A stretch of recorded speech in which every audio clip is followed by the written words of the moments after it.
हिंदी सुगम भारती कक्षा 7वीं पाठ नंबर 6 परिश्रम ही पूजा।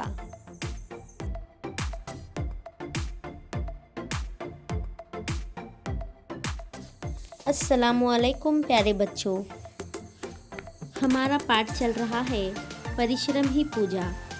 पिछले वीडियो में हमने देखा कि लेखक ने परिश्रम का हमें महत्व बताया। उसके बाद हमने एक बालक की कहानी पढ़ी जो आगे चलकर राजेंद्र प्रसाद प्रथम राष्ट्रपति के रूप में चुने गए। अब हम देखते हैं आगे का पाठ। व्याकरण के आचार्य कैट दिन भर आजीविका के लिए परिश्रम करते और रात्रि को जागकर व्याकरण लिखा करते। देखिए बच्चों, यहाँ पर एक शब्द आया है व्याकरण। व्याकरण का मतलब होता है ग्रामर। तो ग्रामर लिखने वाले एक उस्ताद, आचार्य यानी उस्ताद, जो ग्रामर लिखा करते थे, उनका नाम क्या था? कैट। नाम कैट। तो दिन भर क्या करते थे?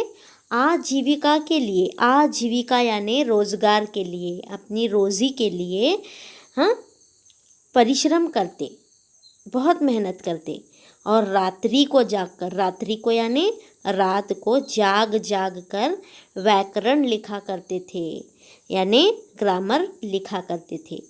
इससे उनका स्वास्थ्य गिरने लगा।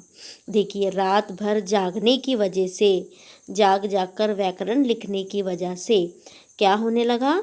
उनका स्वास्थ्य गिरने लगा, यानी उनकी सेहत गिरने लगी, उनकी सेहत खराब होने लगी। उनकी पत्नी ने आग्रह किया। आग्रह करना यानी दरख्वास्त करना। क्या दरख्वास्त की? आप समाज के लिए महत्वपूर्ण कार्य कर रहे हैं, यानी आप जो अपना ये व्याकरण लिखने का काम कर रहे हैं, कार्य कर रहे हैं, वो बहुत ही महत्वपूर्ण कार्य है। महत्वपूर्ण यानी बहुत ही अहम, इम्पॉर्टेंट काम आप कर रहे हैं। घर का खर्च चलाने की चिंता आप मुझ पर छोड़ दीजिए। यानी अब देखिए, घर का खर्च चलाना यानी पूरे घर का जो है, क्या बोलेंगे, खर्च उठाना, पूरे घर का खर्च उठाना। तो उनकी पत्नी उनसे कहती है कि घर का जो खर्च चलाने की चिंता है, फिक्र है, वो आप मुझ पर छोड़ दीजिए, वो मैं किसी भी तरह से चला लूँगी। परिश्रमी व्याकरणाचार्य अपनी पत्नी से बोले। परिश्रमी ने क्यों कहा गया है? वो सख्त मेहनत करते थे, इसलिए उन्हें परिश्रमी कहा गया है। व्याकरणाचार्य पहले ही मैं आपको बता चुकी हूँ, ग्रामर लिखने वाला उस्ताद। तो उन्होंने अपनी पत्नी से क्या कहा? तुम घर कैसे चलाओगी? उनसे पूछते अपनी पत्नी से कि तुम घर कैसे चलाओगी? तो वो क्या कहती है? वह भी घोर परिश्रमी थी। घोर परिश्रमी यानी बहुत ही मेहनती थी। वो कहती है, आश्रम की सीमा पर खड़े कुश की मैं रस्सियाँ बनाऊंगी। अब देखिए, जहाँ पर आश्रम है, तो उस आश्रम की सीमा पर, उसकी हद पर जो खड़े कुश का मतलब होता है एक प्रकार की घास।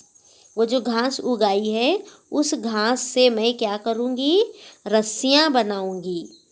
आप क्या करना? एक दिन जाकर साप्ताहिक बाजार में बेच आइएगा। साप्ताहिक यानी हफ्ते में एक बार लगने वाला जो बाजार होगा, वो मैं रस्सियाँ आपको, कुश की रस्सियाँ बना कर दूंगी, वो आप वहाँ पर बेच आना। इस तरह घर का खर्च चल जाएगा। घर का खर्च इसी से चल जाएगा। आप व्याकरण की रचना के लिए अधिक समय निकाल सकेंगे। देखिए, उनकी पत्नी उनकी हेल्प करने के लिए कहती है कि मैं घर का खर्च चलाने के लिए कुश की रस्सियाँ बनाऊंगी। तो आपको क्या होगा? व्याकरण लिखने में समय मिल पाएगा। इसलिए आप दिन में ही बैठकर क्या कर सकते हैं? व्याकरण लिख सकते हैं। व्याकरण की रचना करना यानी लिखना, तो इसके लिए आप अधिक समय निकाल सकते हैं। आचार्य कैट ने पत्नी की बात स्वीकार की। स्वीकार करना यानी मान लेना। व्याकरण कैट बोले, वाह, तुमने तो बता दिया कि परिश्रम ही पूजा है। देखिए, वह बहुत खुश हो जाते हैं। और अपनी पत्नी से कहते हैं कि वाह वाह, तुमने तो यह साबित कर दिया, बता दिया। क्या बता दिया? कि परिश्रम ही पूजा है, मेहनत ही क्या है? दुआ है, इबादत है। यह तो तुमने परिश्रम करके साबित कर दिया।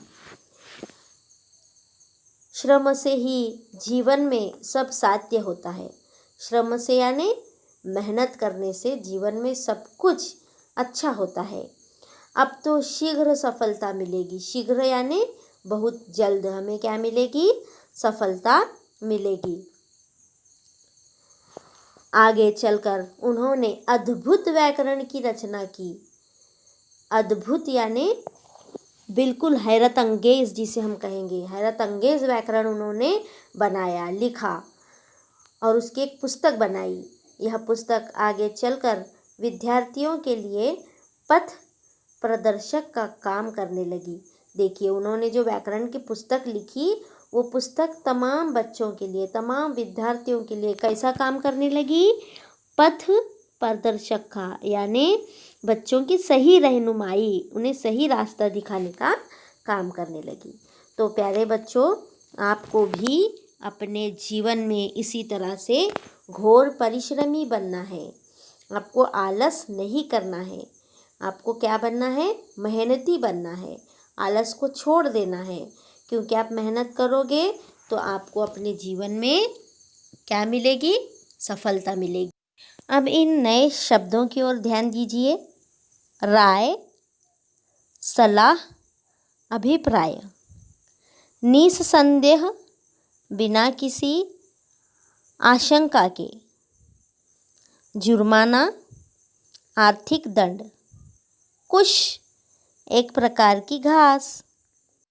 व्याकरण, व्याकरण के जानकार। Nuzhat Tanveer Ahmed Bagalkote, assistant teacher, Maharashtra Urdu high school Kadwai, ज़िला रत्नागिरी।